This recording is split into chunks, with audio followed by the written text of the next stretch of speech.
اب آ رہا ہے آج کے دور کا موسٹ کریٹیکل ایشو، اور وہ ہے قیام اللیل، جس کو عرف عام میں تراویح کہا جاتا ہے، جیسے لیلۃ القدر کو شب قدر کہا جاتا ہے۔ قیام اللیل کا مسئلہ نماز تراویح بھی کہا جاتا ہے۔ تو بدقسمتی سے قیام اللیل کا جو ایشو ہے، میں یہ لفظ بار بار استعمال کروں گا تاکہ یہ تراویح والا لفظ پیچھے جائے، اس نے زیادہ ایمبیگوٹی کریٹ کی ہے جی، وہ تراویح سے نکلا ہے، وہ اتنے نہیں ہوتے تو اتنے ہوتے ہیں، تو پھر پلس مائنس لگا کے رزلٹ نکالتے ہیں۔ میں چیلنج کرتا ہوں دنیا کی کسی حدیث کی کتاب میں نبی صلی اللہ علیہ وسلم سے یا صحابہ کرام علیہم رضوان سے تراویح کا لفظ ثابت کریں۔ اس لفظ میں کوئی چیڑ نہیں ہے، محدثین نے استعمال کیا، جائز ہے، لیکن اس کو آگے لا کے قیام اللیل کو پیچھے کر کے امت کو جو ہے فطرے میں ڈال دیا۔ لہذا قیام اللیل کے لفظ کو عام کریں، یہ سنت لفظ ہے، اسی کو عام کریں۔ تو اس میں اہل سنت کے درمیان بھی اختلاف پایا جاتا ہے، بریلوی دیوبندی ان کا ایک موقف ہے، اصحاب الحدیث کا دوسرا موقف ہے، اسی طریقے سے اہل تشیع کا بھی اختلاف پایا جاتا ہے، ان کا بھی موقف بالکل ڈیفرنٹ ہے۔ لہذا میں انشاءاللہ فرقہ واریت سے بالا تر ہو کر حق بات پہنچاؤں گا، چاہے اس میں کسی بھی مکتبہ فکر کو بات بری لگے۔ جو حق بات ہے وہ انشاءاللہ آج اس معاملے میں بھی نئے انکشافات ہوں گے، جو میں نہیں کر رہا، پہلے کے ہی لکھے ہوئے کتابوں میں چھپاتے تھے مولوی، میں انشاءاللہ بیان کر دوں گا، آپ جا کے خود چیک کر لیں اور ان مولویوں سے پوچھیں کہ انہوں نے یہ باتیں کیوں چھپائی ہیں امت سے۔ تو الحمدللہ 12 صحیح الاسناد احادیث کی روشنی میں انشاءاللہ ہم اس کو کور کریں گے تراویح کے مسئلے کو۔ تو پہلی بات اصولی سمجھ لیں کہ احادیث کی ٹرم میں 3 چیزیں ایک ہی چیز کے نام ہیں، قیام اللیل، تہجد اور وتر، اور تراویح بھی جو بعد میں اس طرح آئی وہ بھی اسی کو کہتے ہیں۔ یہ کوئی مختلف نمازیں نہیں ہیں، تمام محدثین اس پر متفق ہیں۔ یہی وجہ ہے کہ امام بخاری رحمۃ اللہ علیہ نے قیام رمضان میں جو چیپٹر باندھا ہے تراویح کا، قیام اللیل کا، اس میں جو احادیث لے کے آئے وہ تہجد کے چیپٹر میں بھی وہی احادیث لے کے آئے، یہی بتانے کے لیے کہ کوئی مختلف نمازیں نہیں ہیں، وہی وتر کی جگہ پہ بھی لے کے آئے۔ سورہ بنی اسرائیل کی آیت نمبر 79 میں اللہ تبارک و تعالیٰ نے نبی صلی اللہ علیہ وسلم پر تہجد کی نماز قیام اللیل کو فرض قرار دے دیا۔ بسم اللہ الرحمن الرحیم، وَمِنَ اللَّيْلِ فَتَهَجَّدْ بِهِ، اور جب رات ہو تو تہجد اس کے ذریعے ادا کیجیے، قرآن کی تلاوت کریں، اس میں قرات فرمائیں، نافلۃ لک، اور یہ نفل خاص اے محبوب صلی اللہ علیہ وسلم آپ کے لیے ہے، پوری امت کے لیے فرض نہیں ہے۔ عسیٰ ان یبعثک ربک مقاما محمودا، قریب ہے کہ اللہ تعالیٰ آپ کو اس مقام محمود پر، مقام شفاعت پر فائز فرما دے جہاں ہر شخص آپ کی تعریف بیان کر رہا ہو۔ آپ تہجد پر استقامت قیام اللیل پر اختیار کریں۔ تو آپ صلی اللہ علیہ وسلم پر یہ نماز فرض تھی پورا سال، امت کے لیے پورا سال سنت ہے، صحابہ کرام پڑھتے تھے، تابعین، تبع تابعین اور اولیاء اللہ آج تک پڑھتے آئے ہیں، لیکن جو سست لوگ میرے جیسے ہیں ان کے لیے حکم دیا گیا ہے کم از کم رمضان میں ہی پڑھ لو۔ اب آپ کو یہ ساری گیم سمجھ آئی؟ قیام اللیل پورا سال ہی ہے، اسی کو تہجد، اسی کو وتر، اور رمضان میں اس کے لیے تراویح ڈسٹنگوش کرنے کے لیے محدثین میں اس طرح آ گئی۔ تو پورا چیپٹر ہے صحیح بخاری میں، 6 احادیث ہیں رمضان والے چیپٹر میں۔ اب یہ اسی چیپٹر سے میں حدیثیں بیان کر رہا ہوں، لہٰذا یہ جو پبلک کو دھوکہ دیتے ہیں نہیں یہ تو تہجد کی نماز الگ تھی، تراویح الگ تھی، قیام اللیل الگ تھا، تو یہ میں چیپٹر ہی وہ تراویح والا کھول رہا ہوں۔ صحیح بخاری میں 6 حدیثیں انٹرنیشنل نمبر کے مطابق 2008 سے لے کے 2013 تک۔ پہلی حدیث صحیح بخاری اور مسلم کی متفق علیہ حدیث کہ ابو سلمہ بن عبد الرحمن رضی اللہ تعالیٰ عنہ نے سیدہ عائشہ سے پوچھا، اما جان یہ بتائیے کہ نبی صلی اللہ علیہ وسلم کی رمضان کی قیام اللیل کس طرح ہوا کرتی تھی، رات کی نماز رمضان میں، کیونکہ رمضان میں تو پرٹیکولر حکم ہے عبادت کرنے کا، رات کو جاگنے کا۔ تو سیدہ عائشہ رضی اللہ تعالیٰ عنہ نے کیٹیگوریکل مینشن کیا ایک ہی جملے میں کہ بیٹا رمضان ہو یا غیر رمضان، نبی صلی اللہ علیہ وسلم 11 رکعتوں سے زیادہ نہیں پڑھا کرتے تھے، رمضان ہو یا غیر رمضان۔ اور یہ امام بخاری قیام رمضان یعنی تراویح والے چیپٹر میں لے کے آئے ہیں، تہجد میں بھی لے کے آئے اسی حدیث کو تاکہ پتہ چلے تہجد، قیام اللیل، تراویح، وتر یہ ایک ہی نماز کے نام۔ پھر سیدہ عائشہ کہتی ہیں کہ نبی صلی اللہ علیہ وسلم 4 رکعتیں پڑھتے، ان کی خوبصورتی نہ پوچھو اور ان کی لمبائی نہ پوچھو، پھر آپ صلی اللہ علیہ وسلم 4 رکعتیں پڑھتے، ان کی خوبصورتی نہ پوچھو، ان کی لمبائی نہ پوچھو، کتنی لمبی ہوتی تھی وہ، پھر آپ صلی اللہ علیہ وسلم 3 رکعت وتر عطا فرمایا کرتے تھے۔ یہ کل ہوئی 11 رکعتیں۔ اب یہاں پر جو 4 رکعتوں کا بیان ہوا یہ بھی 2 کر کے ہیں، وہ اگلی حدیث آ جائے گی بخاری مسلم۔ 4 کے بعد آپ تھوڑا ریسٹ فرما لیا کرتے تھے، تو 4 رکعتوں سے مراد ایک سلام سے 4 نہیں ہے، 2 سلام سے 4 ہے، 2 رکعتیں پھر 2 رکعتیں۔ اسی طریقے سے جو وتر ہے 3 وہ بھی 2 سلام کے ساتھ ہے، نبی صلی اللہ علیہ وسلم سے 1 سلام سے 3 وتر ثابت نہیں۔ امیر المومنین سیدنا عمر فاروق رضی اللہ تعالیٰ عنہ سے المصنف ابن ابی شیبہ میں صحیح سند سے ثابت ہے کہ انہوں نے 1 سلام سے 3 وتر پڑھے، جائز ہے، اس کو ہم صحیح سمجھتے ہیں کیونکہ آپ رضی اللہ تعالیٰ عنہ کی سنت ہے۔ نبی صلی اللہ علیہ وسلم کے بارے میں صحیح بخاری مسلم میں ملتا ہے کہ آپ 3 وتر بھی 2 سلام سے پڑھا کرتے تھے، 2 پڑھ کے سلام پھیر دیا کرتے تھے، 1 کو الگ پڑھا کرتے تھے، لہٰذا یہاں 4 رکعتوں سے مراد 2 کر کے ہے، اور وہ ہے اگلی حدیث صحیح بخاری اور مسلم کی متفق علیہ حدیث۔ اما عائشہ رضی اللہ تعالیٰ عنہ کہتی ہیں کہ نبی صلی اللہ علیہ وسلم عشاء سے لے کر فجر تک کبھی بھی 11 رکعتوں سے زیادہ نہیں پڑھا کرتے تھے، اور دوسری روایت میں آتا ہے 13 رکعتیں، اور اس میں انہوں نے فجر کی 2 سنتیں بھی گن لی، 11 رکعتوں سے زیادہ نہیں پڑھا کرتے تھے۔ پھر آپ رضی اللہ تعالیٰ عنہ نے فرمایا کہ آپ صلی اللہ علیہ وسلم 2 رکعت پڑھا کرتے، پھر 2 رکعت پڑھا کرتے، پھر 2 رکعت پڑھا کرتے، پھر پھر 2 رکعت پڑھا کرتے، کتنی ہو گئی 8، پھر 2 رکعت پڑھا کرتے 10، اور آخر میں ایک وتر پڑھا کرتے، پوری نماز کو طاق فرما لیا کرتے، کیونکہ ایک ہی وجہ سے پورا طاق ہو جائے گا، آڈ ہو جائے گا. جبکہ صحیح مسلم کے الفاظ ہے کہ آپ صلی اللہ علیہ وسلم 2 رکعت پڑھتے، پھر 2 رکعت پڑھتے، پھر 2 رکعت پڑھتے، پھر 2 رکعت پڑھتے، یعنی 4 دفعہ 2 رکعت، یعنی 8 رکعت. پھر آپ صلی اللہ علیہ وسلم 3 وتر پڑھتے، اور وہ بھی 2 رکعت پڑھ کے پھر ایک وتر کو الگ سے پڑھتے. لہذا 11 رکعتیں پڑھنی ہے، 10 قیام اللیل کے نفل اور 1 وتر، یا 8 قیام اللیل کے نفل اور پھر 3 وتر، 2 الگ کر کے اور 1 الگ کر کے. یہ دونوں صورتوں میں 11 رکعتیں ہو گئی الحمدللہ. صحیح بخاری اور مسلم کی متفق حدیث ہے. تیسری حدیث ابن عمر رضی اللہ تعالیٰ عنہ کہتے ہیں کہ نبی صلی اللہ علیہ وسلم نے فرمایا قیام اللیل، رات کا قیام 2 رکھتے ہیں، 2 کر کے، اور آخر میں 1 رکعت پڑھو، یہ تمہاری پوری نماز کو وتر کر دے گی. آخر میں 1 وتر پڑھو، پوری نماز کو طاق کر دے گی. عربی زبان میں وتر کہتے ہیں آڈ کو، طاق کو. لہذا اس سے بھی یہ بات ثابت ہوگی پوری نماز کو وتر کر دے گی، یعنی وتر بھی اسی نماز کا نام ہے. یہ 4 نام ہو گئے، قیام اللیل، تہجد اور وتر، اور ہمارے جو عرف عام میں تراویح. چوتھی حدیث بھائیو، یہ زبردست حدیث، نبی صلی اللہ علیہ وسلم نے فرمایا قیام اللیل کیا کرو، یہ تم سے پہلے صالحین کی روش ہے، یہ تمہارے رب کے قرب کا ذریعہ ہے، یہ تمہارے گناہوں کے معاف ہونے کا ذریعہ ہے، اور یہ تمہارے گناہوں سے باز رہنے کا ذریعہ ہے. 4 باتیں قیام اللیل کیا کرو، رمضان کے علاوہ بھی، پورے رمضان کے علاوہ بھی پورا سال، لیکن کم از کم رمضان میں کریں. اور وہ ہے 5ویں حدیث، صحیح بخاری اور مسلم کی متفق حدیث ہے. نبی صلی اللہ علیہ وسلم نے فرمایا جس شخص نے ایمان اور احتساب کے ساتھ، احتساب کس کو کہیں گے؟ 3 چیزوں کا نام، اخلاص، ثواب اور اصلاح نفس. ایمان اور احتساب کے ساتھ رمضان المبارک میں قیام اللیل کیا، اللہ تعالیٰ اس کے پچھلے سارے گناہ معاف کر دے گا. لیکن وہی صغیرہ گناہ معاف ہوں گے، کبیرہ گناہ جو ہے وہ توبہ سے ہی معاف ہوتے ہیں. اسی پہ میری ahlsunnatpak.com پر مسئلہ نمبر 18 کے نام سے توبہ اور گناہ کبیرہ پر 45 منٹ کی گفتگو موجود ہے. 6ٹھی حدیث صحیح بخاری اور صحیح مسلم کی متفق علیہ حدیث ہے. سیدہ عائشہ کہتی ہیں رضی اللہ تعالیٰ عنہا کہ نبی صلی اللہ علیہ وسلم نے 3 دن تک تراویح کی نماز، یہ تراویح عرف عام میں قیام اللیل ہے، حدیث میں قیام اللیل کی نماز 3 دن تک رمضان المبارک میں جماعت کے ساتھ پڑھائی. چوتھے دن آپ صلی اللہ علیہ وسلم گھر سے باہر نہیں نکلے، حالانکہ صحابہ کرام کا ہجوم لگ گیا آپ صلی اللہ علیہ وسلم کے حجرے کے باہر. پھر آپ صلی اللہ علیہ وسلم فجر کے وقت نکلے، پھر آپ نے فجر کی نماز کے بعد حمد و صلاح کے بعد خطبہ ارشاد فرمایا، اور فرمایا کہ تمہارا رات کو یہاں آنا مجھ سے مخفی نہیں تھا، مجھے پتا تھا تم میرا انتظار کر رہے ہو، لیکن مجھے خدشہ ہوا کہ یہ نماز تم پر کہیں فرض نہ کر دی جائے، اس لیے میں گھر سے باہر نہیں نکلا، میں نہیں چاہتا میری امت پر اس معاملے میں مشقت ہو. تو سیدہ عائشہ کہتی ہیں کہ پھر معاملہ اسی طرح ان اٹینڈڈ رہا یہاں تک کہ نبی صلی اللہ علیہ وسلم دنیا سے تشریف لے گئے. یعنی صحابہ کرام علیہم رضوان پھر جماعت کے ساتھ اس طریقے سے اہتمام نہیں کرتے تھے. اور صحیح بخاری اور مسلم کی دوسری حدیث میں ساتھ یہ ہے کہ سیدنا ابو ہریرہ سے جو روایت ہے وہ کہتے ہیں پھر نبی صلی اللہ علیہ وسلم کے زمانے میں، سیدنا ابوبکر کے زمانے میں اور سیدنا عمر کے بھی شروع کے دور میں یہ معاملہ ان اٹینڈڈ رہا. لوگ اپنی اپنی طرح جو ہے قیام اللیل پڑھ لیا کرتے تھے، گھروں کو چلے جایا کرتے تھے، کچھ گھر میں پڑھ لیا کرتے تھے. پھر وہ ڈسیزن کا وقت آیا، اور وہ ہے صحیح بخاری میں انٹرنیشنل نمبرنگ کے مطابق 2010 نمبر حدیث، وہ اسی چیپٹر میں قیام رمضان والے چیپٹر میں.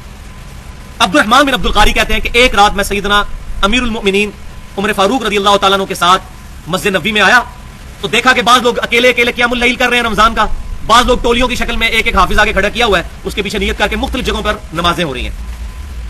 یہ مسجد نبوی تھی جناب، ادھر ہوتی تو لوگ مارنا شروع کر دیتے کہ جناب مسجد کی جماعت ہو سکتی ہے. تو سیدنا عمر فاروق رضی اللہ تعالیٰ عنہ انہوں نے فرمایا کہ کیا ہی اچھا ہو اگر میں ان کو ایک امام کے پیچھے کھڑا کر دوں تاکہ سارے اکٹھے ہو کے نماز پڑھ لیں. پھر انہوں نے ابی ابن کعب رضی اللہ تعالیٰ عنہ کو حکم دیا کہ لوگوں کو قیام اللیل رمضان کا کروائیں. پھر وہی تابعی کہتے ہیں کہ کافی دنوں کے بعد آپ رضی اللہ تعالیٰ عنہ کے ساتھ میں دوبارہ آیا تو دیکھا کہ لوگ قیام اللیل کر رہے تھے اور ایک امام کے پیچھے. تو سیدنا عمر نے فرمایا نعم البدعۃ ھذہ، یہ کتنا اچھا کام ہے جو نیا میں نے شروع کیا. یہاں بدعت جو ہے وہ لغت کے معنوں میں ہے اور ایک مردہ سنت کو زندہ کرنے کے معنوں میں ہے. لہٰذا اگر کوئی شخص کسی مردہ سنت کو زندہ کرے اور کہے کہ یہ کتنی اچھی بدعت میں نے شروع کی تو یہ سیدنا عمر کی سنت ہے. سنت پر بدعت کا لفظ بولا جا سکتا ہے، مردہ سنت کو زندہ کرنا. مثال کے طور پر میں نے پگڑی پہننا شروع کی، مجھے دیکھتے ہی دیکھتے کئی لوگوں نے پگڑی پہننا شروع کی تو میں کہہ سکتا ہوں نعم البدعۃ ھذہ، یہ کتنی اچھی بدعت ہے، نیا کام لغت کے معنوں میں. یہ بدعت وہ والی نہیں ہے کل بدعۃ ضلالہ، اس سے مراد لغت کے معنوں میں نیا کام، رینیو کیا ہے میں نے سنت کو. سیدنا عمر نے کہا چونکہ نبی صلی اللہ علیہ وسلم نے بھی تراویح جماعت سے پڑھائی تھی قیام اللیل، تو میں نے بھی ایک امام کے پیچھے ان کو جمع کر کے وہی سنت زندہ کی، جیسے حضور بھی اکیلے امام ہوتے تھے، یہ بھی ایک امام. لہٰذا یہاں سے اس جواز پر فتویٰ مل گیا کہ قیام اللیل پورا مہینہ رمضان المبارک کا ایک امام کے پیچھے مسجد میں ادا کیا جا سکتا ہے. یہ جائز ہے، افضل کی بات نہیں کر رہا میں، جائز ہے، بالکل جائز ہے، کیونکہ سیدنا عمر فاروق رضی اللہ تعالیٰ کے اس ڈسیژن پر اجماع ہو گیا صحابہ کرام علیہم رضوان کا. اور اجماع پر میری پوری گفتگو ہے اس کی حجیت پر، مسئلہ نمبر 31 کے نام سے ahlsunnatpak.com پر 50 منٹ کی. اور دوسرا وہ حدیث بھی علیکم بسنتی و سنت الخلفاء الراشدین المہدیین، تم پر میری سنت اور میرے خلفاء راشدین کی سنت لازم ہے. اس کے تحت بھی الحمدللہ سیدنا عمر کی اس جاری کردہ جو بات تھی اس پر اجماع ہو گیا الحمدللہ. لیکن لیکن لیکن 3 لیکن یہ صرف جائز ہے، کیونکہ اسی حدیث میں آ گیا جو مولوی چھپا لیتے ہیں کہ سیدنا عمر رضی اللہ تعالیٰ نے جب فرمایا نعم البدعۃ ھذہ، صحیح بخاری 2010 نمبر حدیث، پھر آپ رضی اللہ تعالیٰ نے ساتھ ایک بات ارشاد فرمائی کہ یہ لوگ جو پڑھ رہے ہیں اس سے زیادہ بہتر وہ نماز ہے جو لوگ رات کو اٹھ کر آخری پہر میں پڑھتے ہیں. اور سیدنا عمر کا اپنا عمل بھی اس پہ تھا، آپ خود تو پیچھے نیت کیے نہیں ہوئے تھے، آپ تو وہاں وزٹ کرنے کے لیے آئے تھے، آپ نے خود تو وہاں نہیں بات پیچھے پڑی. اور اس تابعی کو کہا اس سے بہتر عمل یہ ہے کہ رات کے آخری پہر میں سو کے اٹھ کر نماز ادا کی جائے، وہ اس سے بہتر ہے جو کچھ یہ کر رہے ہیں. یہ حصہ چھپایا جاتا ہے. اب یہ سیدنا عمر کا جو قول ہے ساتھ ہی اس حدیث میں، یہ بالکل حضور صلی اللہ علیہ وسلم کے فرمان کا آئینہ دار ہے. اور وہ فرمان الحمدللہ میں نے ڈھونڈ لیا صحیح مسلم میں کہ آپ صلی اللہ علیہ وسلم سے پوچھا گیا کہ بتائیے فرض نماز کے بعد سب سے افضل نماز کون سی ہے؟ تو آپ صلی اللہ علیہ وسلم نے فرمایا فرض کے بعد سب سے افضل نماز رات کے آخری حصے میں اٹھ کر نفل ادا کرنا ہے. یہ سب سے افضل نماز ہے. کیوں کہ صحیح بخاری اور مسلم کی متفق علیہ حدیث ہے کہ جب آخری تہائی رات رہ جاتی ہے، یعنی 6 گھنٹے کی رات ہو تو آخری 2 گھنٹوں میں اللہ تعالیٰ اپنی شان کے لائق آسمان دنیا پر نزول فرماتا ہے. اس کی کیفیت میں ہم نہیں پڑھتے. اور اللہ تعالیٰ کی طرف سے یہ ندا آتی ہے کوئی دعا کرنے والا میں اس کی دعا قبول کروں، ہے کوئی مانگنے والا میں اس کو عطا کروں، ہے کوئی مغفرت طلب کرنے والا میں اسے بخش دوں، حتیٰ کہ فجر کا وقت شروع ہو جاتا ہے. یہ اللہ کی طرف سے ندا آتی رہتی ہے. اس معاملے میں جو اسماء و صفات کا مسئلہ ہے وہ میں نے مسئلہ نمبر 41 کے نام سے نور من نور اللہ، وحدت الوجود اور علم الکلام کے اوپر ڈیٹیل سے 1 گھنٹے کی گفتگو کی ہے. وہ میں یہاں پر بحث میں نہیں لانا چاہتا، میں بار بار اس لیے بتا رہا ہوں یہ چیزیں، کچھ چیزیں جو ہے وہ میں اسکپ کرتا جا رہا ہوں. تو یہ سیدنا عمر فاروق رضی اللہ تعالیٰ کا فرمان عین ان احادیث کے مطابق ہے اور آپ صلی اللہ علیہ وسلم اور اللہ کی منشا کے مطابق ہے. لہٰذا اب یہاں پر 2 آپشن بنے گے، اب ان کو سمجھ لیں. یہ سب سے اس کا امپورٹنٹ کنکلوژن ہے قیام اللیل کا. آپشن نمبر 1 یہ ہے کہ رات کو عشاء کے ساتھ ہی قیام اللیل کر لیا جائے، اور اسی میں افضل یہ ہے کہ رات کے آخری پہر میں جماعت کے ساتھ قیام اللیل کیا جائے، جو ہمارے یہاں پر پاکستان کے اندر صرف اہل سنت میں سے اہل حدیث ہیں جنہوں نے الحمدللہ اس سنت کو زندہ رکھا، اور میں اس پہ ان کو اپریشیٹ کرتا ہوں. ہمارے بریلوی اور دیوبندی بھائیوں کو بھی یہ چاہیے کہ اس سنت کو زندہ کریں کہ رات کے آخری حصے میں قیام اللیل کا، تراویح کا، تہجد کا یا وتر، چاروں نام ایک پر بولے جاتے ہیں، اس کا اہتمام کریں رات کے آخری حصے میں. اور الحمدللہ یہ سنت بھی ہے، سنن نبی داؤد، جامعہ ترمذی، سنن نسائی اور سنن ابن ماجہ میں ہے کہ نبی صلی اللہ علیہ وسلم نے رمضان کے آخری عشرے میں ہمیں 3 دن قیام اللیل کروایا اور رات کے آخری حصے میں کروایا، یہاں تک کہ ہم نے سحری بھی بڑی مشکل سے کی، یعنی بالکل طلوع فجر کے قریب ہم فارغ ہوئے. تو آپ صلی اللہ علیہ وسلم کی بھی سنت ہے کہ جماعت کے ساتھ قیام اللیل کرنا رات کے آخری حصے میں. یہ تو ہو گیا آپشن نمبر 1. آپشن نمبر 2 جو ہے وہ ہے کڑوی گولی، اور وہ یہ ہے کہ کوئی شخص خود گھر میں قیام اللیل کا اہتمام کرے رات کے آخری حصے میں، جماعت کے ساتھ مسجد میں نہ پڑھے. اس میں 3 حدیثیں بہت انپورٹنٹ ہیں. پہلی حدیث صحیح بخاری اور مسلم کی متفق علیہ حدیث ہے زید بن ثابت رضی اللہ تعالیٰ عنہ سے، جو کاتب وحی ہے. وہ کہتے ہیں کہ یہ وہی روایت انہوں نے جب روایت کی نا کہ نبی صلی اللہ علیہ وسلم 3 دن تو صحابہ کرام نے آپ کے پیچھے نماز پڑھی، آپ 4تھے دن باہر نہیں نکلے، بعد صحابہ کا جمگٹا ہو گیا. اس کے بعد زید بن ثابت کہتے ہیں کہ 4تھے دن نبی صلی اللہ علیہ وسلم غضبناک ہو کر نکلے باہر، غصے کی حالت میں، مغضبن لفظ انہوں نے استعمال کیا، غضب کی حالت میں. غضب کیوں؟ پوری امت کا خیال تھا. پھر آپ صلی اللہ علیہ وسلم نے حکم فرمایا کہ اپنے گھروں میں جا کر قیام اللیل کرو، کیونکہ انسان کا فرض کے نماز کے علاوہ نفلی نماز گھر میں پڑھنا زیادہ افضل ہے. تو آپ صلی اللہ علیہ وسلم نے تاکید فرمائی کہ جا کے گھر میں جا کر قیام اللیل کرو. دوسری حدیث صحیح مسلم میں ہے کہ نبی صلی اللہ علیہ وسلم نے فرمایا کہ اپنی نفلی نماز کا کچھ حصہ گھروں میں ادا کیا کرو، اس کی برکت سے اللہ تعالیٰ تمہارے گھر میں خیر و برکت فرمائے. اور تیسری حدیث صحیح بخاری اور صحیح مسلم کی متفق علیہ حدیث، آپ صلی اللہ علیہ وسلم نے فرمایا گھروں کو قبرستان نہ بناؤ، گھر میں نفلی نماز ادا کیا کرو. اور اس کی بڑی برکت ہے، بچے دیکھ کر جو ہے وہ مائل ہوتے ہیں نماز کی طرف. تو کوشش کرنی چاہیے، میں بھی کوشش کرتا ہوں کہ فرض کے بعد نفل جو ہے، نبی صلی اللہ علیہ وسلم تو سنتیں جو موقعہ تھیں 12 رکعت وہ عموماً اپنے حجرے میں ہی ادا فرمایا کرتے تھے. تو قیام اللیل بھی گھر میں ادا کر سکتے ہیں. اس میں اب آپٹیمل سولوشن درمیان کا یہ ہوگا کہ جو لوگ خود حافظ قرآن ہیں اور قرآن کا ان کو اچھا خاصا حصہ یاد ہے، ان کے لیے افضل یہی ہوگا کہ وہ قیام اللیل اکیلے کریں رات کے آخری پہر میں اٹھ کر گھر میں. اور جو لوگ قرآن پاک کے حافظ نہیں ہیں، قرآن زیادہ نہیں جانتے، ان کے لیے پھر یہ ہے کہ بہتر یہ ہے قیام اللیل وہ کسی ایسی مسجد میں کریں جہاں پر جماعت سے ہوتا ہو اور آخری پہر میں، اور آخری پہر میں نہ ہو تو عشاء کے ساتھ بھی کر سکتے ہیں، اس کی اجازت بھی موجود ہے. لہٰذا ہمارے جو اہل تشیع بھائی کے اندر یہ معاملہ آیا کہ وہ تراویح جماعت کے ساتھ مسجد میں ادا نہیں کرتے، گھروں میں وہ نوافل کا اہتمام کرتے ہیں قیام اللیل کا رمضان کے آخری راتوں میں، تو ان کا معاملہ بھی ہم اہل سنت کے ہاں بھی ان پر کوئی گرفت نہیں کی جا سکتی. یہی وجہ ہے الحمدللہ حرمین شریفین میں میری 3 دفعہ حاضری ہوئی، ایک دفعہ 2005 میں جب میری حاضری ہوئی 2002 میں رمضان المبارک کا مہینہ تھا. تو قیام اللیل جب رمضان کا ہو رہا ہوتا ہے تو اس دوران بھی لوگ طواف کر رہے ہوتے ہیں، وہ طواف نہیں رکواتے، یہ نفلی عبادت ہے، لوگ اپنی قیام اللیل بھی کر رہے ہوتے ہیں جماعت کے ساتھ امام کعبہ کے پیچھے، اور مطاف پورا خالی کیا ہوتا ہے انہوں نے تاکہ لوگ طواف بھی کریں. کوئی ان کو تان نہیں کرتا کہ آپ یہاں طواف کیوں کر رہے ہیں، جا کے تراویح پڑھیں. اور یہاں بدبختی ہمارے ملک میں یہ مشہور ہے کہ جس نے قیام اللیل نہ کیا وہ روزہ ہی نہیں رکھ سکتا صبح. یہ بھی جھوٹ ہے. یہ بھی لے لیں ان کے لیے فقیہ کہ بخاری اور مسلم کی متفق علیہ حدیث ہے. وہ جو حدیث میں نے بیان کی تھی کہ حضرت ابو ہریرہ رضی اللہ تعالیٰ عنہ کہتے ہیں کہ نبی صلی اللہ علیہ وسلم کے مبارک زمانے میں اسی طرح انٹینڈنٹ معاملہ رہا. پھر سیدنا ابوبکر کے زمانے میں بھی لوگ اپنی پڑھتے تھے قیام اللیل. پھر سیدنا عمر کے شروع کے دور میں بھی, اور پھر بعد میں سیدنا عمر نے یہ معاملہ شروع کیا. اس میں الفاظ ہے کہ نبی صلی اللہ علیہ وسلم ہمیں صرف رمضان میں قیام اللیل کی ترغیب دلایا کرتے تھے, حکم نہیں فرماتے تھے اور نہ تاکید کرتے تھے. یہ کوئی فرض نہیں ہے, نہ کوئی واجب ہے. کوئی نہ بھی پڑھے گنہگار نہیں ہوگا. لیکن یہ کہنا جی جنہیں تراویح نہیں پڑھی اور روزہ نہیں رکھ سکتا, یہ جھوٹ ہے. یہ تو میرا خیال ہے مولویوں نے چندہ اکٹھا کرنے کے لیے شاید یہ بات مشہور کیا کہ مسجد میں آئیں گے تو تب چندہ دیں گے. یہ تو اب اس کی کنکلوژن کی طرف آتے ہیں کہ یہ مسئلہ بالکل واضح ہو گیا کہ قیام اللیل 11 رکعت ہے, 2 جمع 2 جمع 2 جمع 2 جمع 2 اور آخر میں 1 رکعت. چاہے آپ اس کو 10 رکعت نوافل اور 1 وتر کہہ لیں یا 8 رکعت نوافل اور 3 وتر. اب اس میں 12ویں حدیث جو اس کنٹیکسٹ میں آخری حدیث ہے وہ الموطا امام مالک میں جو سیدنا عمر پہ جھوٹ باندھا جاتا ہے. حضرت عمر نے 20 تراویح شروع کروا دی تھی. یہ آپ اکثر سنتے ہوں گے. یہ جی صحابہ کو نہیں مانتے ہیں کیونکہ حضرت عمر نے 20 تراویح شروع کی تھی. ان ظالموں سے پوچھیں سیدنا عمر نے کب 20 تراویح شروع کروائی؟ ان کی جرت تھی کہ وہ یہ کام کرتے ہیں. ایک ہی روایت ہے صحیح سند کے ساتھ الموطا امام مالک میں, بخاری اور مسلم کی سند پہ. پہلے امام مالک وہی حدیث لے کے آئے ہیں جو امام بخاری رحمۃ اللہ علیہ لے کر آئے ہیں, وہی جو 2010 نمبر حدیث کہ سیدنا عمر رضی اللہ تعالیٰ عنہ رمضان کی رات آئے اور فرمایا کہ کیوں نہ میں ان کو ایک امام پر جمع کر دوں, اور پھر سیدنا ابی ابن کعب کی ڈیوٹی لگائی کہ لوگوں کو نماز پڑھائیں قیام اللیل رمضان میں. امام مالک پہلے یہ روایت لے کے آئے, پھر اس سے اگلی روایت اور لے کر آئے, وہ بھی بخاری کی شرط کے اوپر. بخاری سے پہلے لکھی گیا الموطا امام مالک, سند وہی ہے کہ امام مالک رحمۃ اللہ علیہ یہ حدیث لے کر آئے کہ سیدنا عمر فاروق رضی اللہ تعالیٰ عنہ نے ابی ابن کعب کو, وہی جو صحیح بخاری میں بھی نام موجود ہے, اور سیدنا تمیم داری کو رضی اللہ تعالیٰ عنہما, ان دونوں کی ڈیوٹی لگائی کہ لوگوں کو رمضان میں 11 رکعت پڑھایا کرے. اور امام ایک ایک رکعت میں 100 آیات تلاوت کیا کرتا تھا, اور ہم لوگ بمشکل سحری کے قریب ہی قیام اللیل سے فارغ ہوا کرتے تھے, اور بعض لوگ لکڑی کے سہارے کھڑا ہوا کرتے تھے قیام اللیل سننے کے لیے, کیونکہ مقصد تو قرآن سننا ہے. تو یہ حدیث ہے الموطا, اس میں 3 راوی. امام مالک نے سنا ہے محمد بن یوسف سے. محمد بن یوسف تابعی ہیں اور صحیح بخاری اور صحیح مسلم کے راوی ہیں, اور یہ نواسے ہیں سیدنا صائب بن یزید رضی اللہ تعالیٰ عنہ صحابی کے, جو 91 ہجری میں فوت ہوئے. نبی صلی اللہ علیہ وسلم کے ساتھ انہوں نے حج کیا تھا 8 سال کی عمر میں. صائب بن یزید کے یہ نواسے ہیں محمد بن یوسف. اور یہی روایت جو بخاری اور مسلم میں بھی موجود ہے کہ صائب بن یزید رضی اللہ تعالیٰ عنہ کہتے ہیں کہ میں بچہ تھا 8 سال کا, میں نے حضور کے ساتھ حج کیا. اس حدیث کی سند وہی ہے جو الموطا امام مالک کی ہے, یعنی امام مالک نے سنا محمد بن یوسف سے, محمد بن یوسف نے سنا صائب بن یزید رضی اللہ تعالیٰ عنہ سے صحابی سے. ایک ہی تابعی ہے بیچ میں, لہٰذا یہ سونے کی مور گولڈن چین کے ساتھ روایت ہے الموطا امام مالک کے اندر 11 رکعت. اور الحمدللہ کوئی مائیکل آر اس روایت کو ضعیف نہیں کہتا.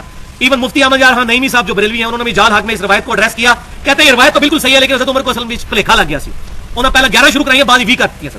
وہ کتنے کی سر یہ ان کو دھوکہ لگ گیا, پہلے انہوں نے 11 شروع کرائی, بعد میں 20 کروا دی. انہیں روایت کو وہ بھی ضعیف نہیں کہہ سکے.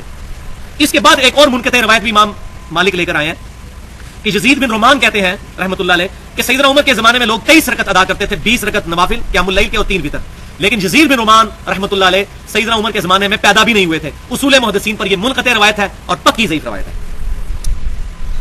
خود بریلوی اور دیوبندی حضرات کے مشترکہ ممدوح ملا علی قاری المتوفا 1014 ہجری, جنہوں نے مشکات المصابیح کی شرح لکھی ہے مرقات المفاتیح, اس کی جلد 3 صفحہ 382 پر حدیث نمبر 1303 کے تحت لکھتے ہیں کہ ان تمام باتوں کا حاصل یہ ہے کہ قیام رمضان نبی صلی اللہ علیہ وسلم سے 11 رکعت ہی ثابت ہے رمضان مبارک میں, اور یہی آپ کی سنت ہے. ملا علی قاری وہ لکھ رہے ہیں, حنفی عالم, بلکہ انور شاہ کشمیری المتوفا 1352 ہجری جو دیوبند مدرسے کے پہلے شیخ الحدیث تھے, جن کے پوتے جو ہیں عتیق الرحمان شاہ صاحب الحمدللہ پہلے سنت کے منہج پر, اصحاب الحدیث کے منہج پر آ چکے ہیں, انہوں نے کتاب و سنت کا منہج اختیار کر لیا ہے. پہلے دیوبند کے مفتی انور شاہ کشمیری وہ اپنی صحیح بخاری کی شرح فیض الباری میں لکھتے ہیں, اور جامعہ ترمذی کی شرح العرف الشذی میں لکھتے ہیں. فیض الباری جلد 2 صفحہ 420 پر اور العرف الشذی جلد 1 صفحہ 166 پر بڑا صحیح انہوں نے طلب کا اظہار کیا. وہ کہتے ہیں اس بات کو مانے بغیر چارہ ہی نہیں ہے کہ تہجد, قیام اللیل, وتر اور تراویح ایک ہی نماز کے 4 نام ہیں, اور نبی صلی اللہ علیہ وسلم سے 11 رکعت سے زیادہ ثابت نہیں. جادو وہ جو سر چڑھ کر بولے. تو بھائیو اصل جھگڑا یہ نہیں ہے کہ 20 رکعت پڑھی جائے یا 30 رکعت یا 40, اصل یہ ہے کہ نبی صلی اللہ علیہ وسلم نے 11 رکعت پڑھی. اس سے زیادہ اگر کوئی نوافل کے طور پر پڑھ لے تو جائز ہے, ہم اس کو غلط نہیں کہتے. خود صحیح مسلم میں موجود ہے کہ نبی صلی اللہ علیہ وسلم بعض اوقات عشاء کے وتر پڑھنے کے بعد 2 نفل بیٹھ کے پڑھا کرتے تھے. ایک صحابی نے پوچھا یا رسول اللہ صلی اللہ علیہ وسلم آپ تو کہتے ہیں کہ بیٹھ کے پڑھنا آدھا ثواب ہے, تو آپ نے فرمایا میں تمہاری طرح نہیں ہوں, مجھے اللہ تعالیٰ پورا ثواب دیتا ہے. تو آپ صلی اللہ علیہ وسلم 2 رکعت نفل بیٹھ کر بھی پڑھ لیتے تھے وتر کے بعد. اور یہ بھی تحفہ لے جائیں, بائی چانس میں نے بیان نہیں کرنا تھا, سنن دارمی میں صحیح سند کے ساتھ حدیث ہے, آپ صلی اللہ علیہ وسلم نے فرمایا جو شخص وتر کے بعد 2 نفل پڑھ لے گا, اگر وہ تہجد قیام اللیل کے لیے نہ بھی اٹھا, اللہ تعالیٰ اس کو ثواب عطا فرما دے گا. جب سے میں نے یہ حدیث پڑھی الحمدللہ میں نے تو یہ اپنی تہجد بڑی آسان کر لی ہے. کہ عشاء کے وتر کے بعد 2 نفل. اور مسند امام احمد میں ہے کہ آپ صلی اللہ علیہ وسلم ان 2 نفلوں میں پہلی رکعت میں اذا زلزلت الارض زلزالها اور دوسری رکعت میں قل یا ایھا الکافرون پڑھتے تھے. یہ بھی یاد کر لیں, یہ تحفہ لے جائیں تہجد پورا سال پڑھنے کا. آپ نے فرمایا آنکھ کھل گئی تو ٹھیک, ورنہ اللہ تعالیٰ تمہارے لیے تہجد کا ثواب لکھ دے گا.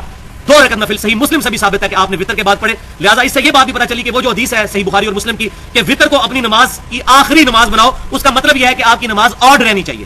ورنہ حضور نے خود کیا کیا, وتر کے بعد 2 نفل پڑھے, لیکن 2 نفل پڑھنے سے آپ کی اوور آل نماز جو ہے وتر ہی رہی. 11 میں 2 جمع کریں تو 13, 15 تو نہیں ہو گئے, 14 تو نہیں ہو گئے, نہ 16 ہوئے. تو اس حدیث کا مطلب یہ ہوا ہے کہ وتر کو آخری نماز کا یہ مطلب نہیں کہ وتر کے بعد نماز نہیں پڑھ سکتے.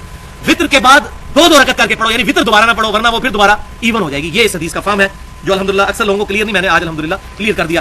لہٰذا اس معاملے میں جو ہمارے اصحاب الحدیث اہل سنت کے اہل حدیث بھائی جو ہیں وہ یہ کہتے ہیں ہم 11 رکعت سے زیادہ نہیں پڑھیں گے, اس کو پازیٹیولی لینا چاہیے کہ وہ سنت پر عامل ہے اور نبی صلی اللہ علیہ وسلم کی حمیت ہے کہ وہ کہتے ہیں ہم 11 سے زیادہ نہیں پڑھیں گے. اور الحمدللہ ان کے علماء بھی یہ نہیں کہتے کہ 11 سے زیادہ پڑھنا بدعت ہے, کوئی بھی نہیں کہتا. ہم صرف یہ کہتے ہیں اہل سنت کا منش رکھنے والے لوگ کہ 11 رکعت سنت ہے, تراویح کر کے قیام اللیل اسی کو جماعت کے ساتھ پڑھائیں. اس کے علاوہ لوگ گھروں میں جا کے نفل پڑھیں, بے شک وتر کے بعد بھی پڑھتے ہیں, کوئی حرج نہیں ہے.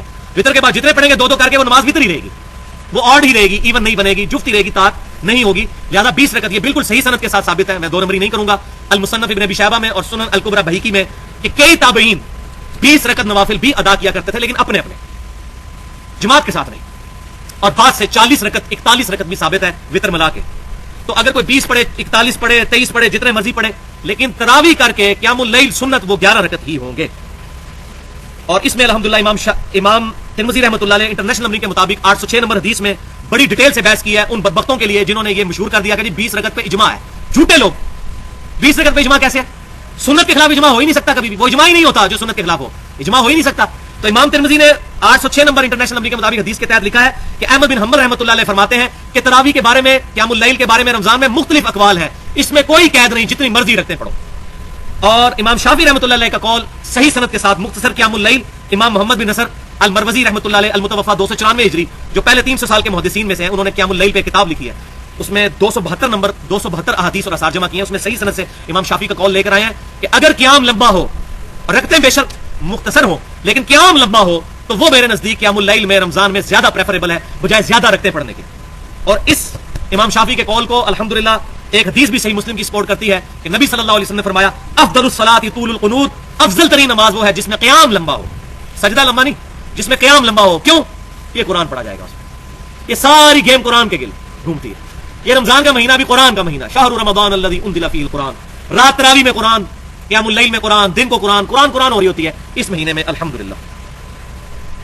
لہذا امام شافعی رحمۃ اللہ علیہ نے فرمایا کہ قیام لمبا ہو, اور بالکل ان کی بات حدیث کے مطابق, انہوں نے فرمایا اس میں کوئی تنگی نہیں ہے, کوئی جتنے مرضی نوافل ادا کرے, لیکن بہتر یہ ہے کہ نوافل تھوڑے ہوں اور قیام لمبا ہو.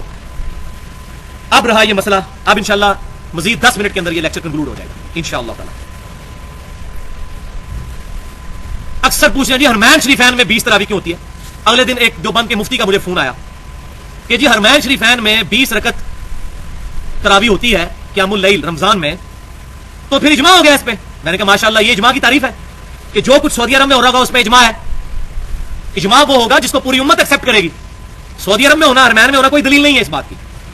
تو یہ میری پوری گفتگو قرآن و سنت سے دلائل پہ تھی کہ 11 رکعت ہے نبی صلی اللہ علیہ وسلم سے ثابت. اس کے بعد یہ ہمارا پہلا جواب ہے جو یہ کہتے ہیں حرمین شریفین میں 20 رکعت ہوتی ہے, وہاں بے شک 40 ہوں. ہمارے لیے حجت کتاب اللہ اور سنت اور صحابہ کا اجماع ہے. یہ تو تھا اصولی جواب. اب دوسرا جواب ہے الزامی, علم الکلام سے, جس کو پنجابی میں فقی کہتے ہیں. کیا حرمین شریفین میں خالی 20 رکعت تراویح ہو رہی ہے؟ اگر اس کا مطلب اجماع ہے تو حرمین شریفین میں رکوع میں جاتے وقت اور رکوع سے اٹھتے وقت رفع الیدین کیا جاتا ہے, پوری دنیا کے حنفی نہیں کرتے, تو اس پہ بھی اجماع تصور کریں. حرمین شریفین میں آمین اونچی آواز سے ہوتی ہے اور گونج اٹھتی ہے مسجد پوری, اس پہ بھی اجماع ہو گیا. یہاں بھی حنفی شروع کروایا ہمارے بریلوی اور دیوبندی بھائی. حرمین شریفین کے اندر اقامت اکیلی کہی جاتی ہے جو سنت ہے, صحیح بخاری اور مسلم سے ثابت ہے کہ آپ صلی اللہ علیہ وسلم اذان کے جواب, اذان کے کلمات 2 دفعہ اور اقامت کے 1 دفعہ تعلیم فرماتے تھے سبائے قد قامت الصلاۃ کے. تو پھر اکیلی اقامت میں بھی اجماع ہو گیا. حرمین شریفین میں فرض نماز کے بعد اجتماعی دعا کوئی نہیں ہوتی. امام کعبہ بیٹھ کے اور امام مسجد نبوی بیٹھ کے اپنے اذکار کرتے ہیں, کوئی اجتماعی دعا نہیں ہوتی. تو لہٰذا یہ بھی نہ یہاں کریں, اس میں بھی اجماع ہو گیا. تو یہ تو نہیں میٹھا میٹھا ہاپ کوڑا کوڑا تھو تھو, ایک اصول رکھیں. ہم الحمدللہ کتاب و سنت اجماع کے ماننے والے ہیں, چاہے حرمین شریفین میں ہوتا ہو یا نہ ہوتا ہو. حرمین شریفین میں جنازے میں ایک طرف سلام پھیرا جاتا ہے اور یہی صحیح سند سے ثابت ہے. یا ہمارے حنفی بھائی اور بعض اہل حدیث بھائی بھی 2 طرف پھیرتے ہیں, یہ صحیح سند سے ثابت ہے, صحیح سند سے نہیں ثابت ہے. اور بلکہ وہ جو حدیث ابراہیم نخعی سے ثابت ہے, وہ ان کا قول ہے, وہ یہ کہتے ہیں ابراہیم نخعی رحمۃ اللہ علیہ جہاں سے یہ لیتے ہیں سجدہ صاحب کا طریقہ, وہ بھی ثابت ہے کہ ایک طرف سلام پھیر کے پھر 2 سجدے کر کے اتحیات پڑھ کے سلام پھیرنا, اسی میں ہے کہ سجدہ صاحب میں بھی ایک سلام ہے اور جنازے میں بھی ایک سلام ہے. آدھی روایت لے لیتے ہیں, آدھی چھوڑ دیتے ہیں. علماء یہود کا کردار ہے. افتؤمنون ببعض الکتاب وتکفرون ببعض, کتاب کے کچھ حصے کو مان لیتے ہو, کچھ کو چھوڑ دیتے ہو. ان سے پوچھے یہ سیدہ صاحب کا طریقہ کہاں لکھا ہوا ہے؟ اس کے ساتھ ہی لکھا ہے جنازے میں بھی ایک سلام ہے. تو حرمین شریفین میں ہر نماز کے بعد جنازے اٹھتے ہیں, 8-8 10-10 جنازوں کا وہ پڑھایا جا رہا ہے, ایک طرف سلام پھیرا جاتا ہے. تو حرمین شریفین کا مسئلہ نہیں ہے. اب پوائنٹ نمبر 3 اس کے اندر آخری, وہ جی حملی ہیں, وہ ہمارے حملی بھائی ہیں, تو وہ حملی بھائی ہیں تو وہ کر سکتے ہیں, آپ لوگ نہیں کر سکتے. ہم کیوں نہیں کر سکتے؟ یہ حملی ہوں. پہلے ہم کہتے ہیں الحمدللہ ہم محمدی نسبت کے ساتھ ہیں, امام کائنات صلی اللہ علیہ وسلم کے ساتھ ہماری نسبت ہے. تو حملی نہیں ہے بھائیوں وہ. یہ بھی بہت بڑا جھوٹ یہاں دھوکہ دیا ہوا ہے, کیونکہ میں الحمدللہ 3 دفعہ حاضر ہوں وہاں حاجیوں کو جو مفت قرآن پاک دیتے ہیں ترجمے والا, اسی کلر میں ہوتا ہے, تھوڑا موٹا. وہ پاکستان کے ایک اہل حدیث عالم ہے صلاح الدین یوسف صاحب حفظہ اللہ, ان کا لکھا ہوا ہے وہ, لیکن پروف ریڈنگ انہوں نے کر کے اس میں سے کافی چیزیں نکالی ہوئی ہیں, لیکن جو چیزیں اب بھی موجود ہیں وہ میں ایک بات کرنے لگا ہوں. سورۃ النساء کی آیت نمبر 59, فَإِن تَنَازَعْتُمْ فِي شَيْءٍ فَرُدُّوهُ إِلَى اللَّهِ وَالرَّسُولِ إِن كُنتُمْ تُؤْمِنُونَ بِاللَّهِ وَالْيَوْمِ الْآخِرِ اطیعوا اللہ واطیعوا الرسول واولی الامر منکم. یہاں سے آیت شروع ہوتی ہے, اطاعت کرو اللہ کی, اس کے رسول کی اور اپنے حکمران کی. فَإِن تَنَازَعْتُمْ فِي شَيْءٍ فَرُدُّوهُ إِلَى اللَّهِ وَالرَّسُولِ, اگر تمہارا حکمران سے جھگڑا ہو جائے تو اپنے فیصلے کے لیے اللہ اور اس کے رسول کی طرف رجوع کرو. آج یعنی کتاب و سنت کی طرف رجوع کرو.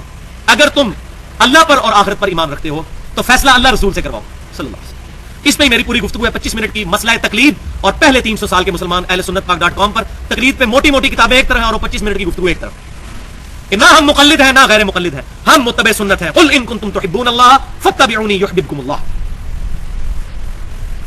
تو اس آیت کی شرح میں سعودی عرب سے جو قرآن چھپ رہا ہے, جو حاجیوں کو مفت دیتے ہیں, اس میں انہوں نے اس کی شرح میں لکھا ہوا ہے کہ جو آج کے لوگ ہیں انہوں نے اللہ اور اس کے رسول کے ساتھ تیسرے ایک اپنے امام کی تقلید کو, اس کی اطاعت کو بھی واجب قرار دے دیا ہے, جس کے واجب ہونے کا کوئی ثبوت کتاب و سنت میں موجود نہیں, بلکہ اس اماموں کی تقلید نے اور اس اندھی پیروی نے امت میں وہ رکھنا ڈال دیا ہے کہ امت کے اتفاق ہونے کا اب سوال ہی پیدا نہیں ہوتا, صرف اس تیسری اطاعت کو واجب قرار دینے کی وجہ سے. انہوں نے تو اس کو حرام لکھا ہے.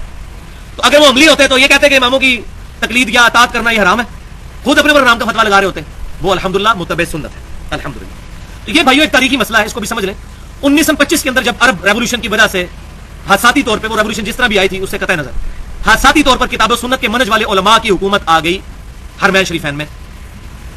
وہاں پر انہوں نے پہلے سال 11 رکعت سنت کے مطابق شروع کروائے, لیکن ظاہر ہے کہ 700-800 سال تک وہاں پہ صوفیوں کی حکومت رہی تھی, حنفیوں کی, سلطنت عثمانیہ کی, جنہوں نے وہاں وہ مزار بھی بنائے تھے, جس میں میری پوری گفتگو بھی موجود ہے. ولادت مصطفیٰ صلی اللہ علیہ وسلم کے نام سے 2 گھنٹے پہ نبی صلی اللہ علیہ وسلم کی انہوں نے مخالفت کی, وہ مزار بھی انہوں نے توڑے علماء عرب نے. تو پہلے سال انہوں نے 11 رکعت پڑھائی, لیکن جھگڑا شروع ہو گیا کیونکہ انہوں نے 4 مسلح ڈالے ہوئے تھے, حنفی, شافعی, مالکی, حنبلی.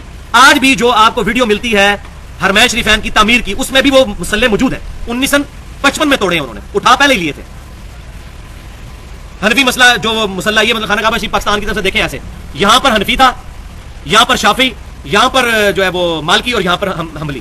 یہ 4 مسلح تھے اور مقام ابراہیم پہ کوئی مسلح نہیں تھا, جو قرآن میں حکم ہے واتخذوا من مقام ابراہیم مصلی. تو جیسے ہی حکومت آئی علماء عرب کے بعد انہوں نے کہا 4 مسلح اٹھاؤ ان کے, اور مقام ابراہیم پہ امام کعبہ کو انہوں نے کھڑا کیا سنت کے مطابق. اب 4 مسلح اٹھائے, 11 رکعت ہوئی, تو یہ تو چونکہ پڑھتے تھے 20 رکعت, انہوں نے اپنے امام آگے کھڑے کر کے پھر تراویح شروع کروا دی مزید آگے. تو پھر علماء عرب نے حکومت نے مشورہ کیا کہ یہ ہم نے مسلح اٹھائے تھے, پھر انہوں نے مسلح ڈال دیے ادھر اپنی تراویح لادہ سے. تو انہوں نے کہا چلو اس طرح کرتے ہیں 2 امام مقرر کر دیتے ہیں, کیونکہ 10 رکعت اور 7 وتر سنت ہے. تو ایک امام 10 رکعت پڑھا کے چلا جائے, دوسرا امام آ کر 10 رکعت پڑھائے, تاکہ یہاں پر وہ سنت سے ایکسیڈ بھی نہ کریں, اور جو لوگ جن کو لادہ امامت کا شوق ہے مسلح سے مان لے گا, ان کے لیے بھی ایک تدارک ہو جائے. یہ انہوں نے حکمت عملی اڈاپٹ کی, یہ ان کی اپنی حکمت عملی تھی. میرے نزدیک یہ بھی ٹھیک نہیں ہے, ان کو سنت قائم کرنی چاہیے تھی. بل ابھی یہ ہے کہ پچھلے تقریباً 80-90 سال سے 2 امام ہیں, 10 پڑھا کے ایک چلا جاتا ہے, پھر دوسرا آ کر 10 پڑھاتا ہے. اس طریقے سے انہوں نے ایک سنت کو اجاگر کرنے کی کوشش کی ہے, لیکن ظاہر ہے کہ مجبوری ہے ان کی. بہرحال آج وہ اتنے مضبوط ہیں کہ وہ سنت کو زندہ کر سکتے ہیں. اور مزے کی بات یہ ہے, سوائے حرمین شریفین کے, مکے اور مدینے کے, وہ بھی 2 مسجدوں میں, مسجد الحرام اور مسجد نبوی کے, پورے سعودی عرب میں 8 رکعت صلاۃ اللیل اور 3 وتر ادا کیے جاتے ہیں, 11 رکعت. ایون خانہ کعبہ میں باب العمرہ کے ساتھ ہی ایک باہر مسجد ہے, اس میں بھی 11 رکعت ہوتی ہیں. مدینہ یونیورسٹی میں 11 رکعت ہوتی ہے, مکہ یونیورسٹی میں 11 رکعت ہوتی ہے. مکے اور مدینے میں کئی مسجدیں میں نے وزٹ کی ہیں, 11 رکعت ہوتی ہیں. صرف وہ انہوں نے ان کو حنفیوں کے فتنے سے بچنے کے لیے کہ وہ یہ اپنی لادہ امامت میں شروع کروا دیں, انہوں نے یہ کام شروع کیا. میرا کوئی ایک عام حنفی کے ساتھ محبت ہے, نہ میں ان کو اہل سنت سے خارج کرتا ہوں, بس تعویل کی غلطی لگی. ان کا جو ہے وہ اصلاح ان کی کرنی چاہیے پیار و محبت کے ساتھ. کوئی فتوا نہیں ان پر لگاتا, لیکن ان کو یہ بات حق پہنچانی چاہیے. ان کو اکوموڈیٹ کرنے کے لیے انہوں نے یہ سارا معاملہ شروع کیا, ادروائز انہوں نے یہ شروع نہیں کرنا تھا. اسی لیے پورے سعودی عرب میں 11 رکعت ہی پڑھی جاتی ہیں. اگر 20 ہو تو پھر سارے 20 پڑھا رہے ہوں, تو یہ اس کی حکمت تھی. خود میں نے امام کعبہ سے میری ڈسکشن ہوئی شیخ زین العابدین سے مکے میں, انہوں نے کہا, میں نے ان سے پوچھا جی قیام اللیل کتنی رکعت ہے رمضان اور غیر رمضان میں؟ انہوں نے کہا جی 11. تو میں نے کہا یہ حرمین شریف ہے, میں انہوں نے کہا جی یہ ان کی وجہ سے ہم کرتے ہیں, ادروائز وہ کہتے ہیں وہ اپنی کسی مسجد میں نماز پڑھاتے تھے, کہتے تھے اس مسجد میں 11 رکعت ہی پڑھاتا ہوں الحمدللہ.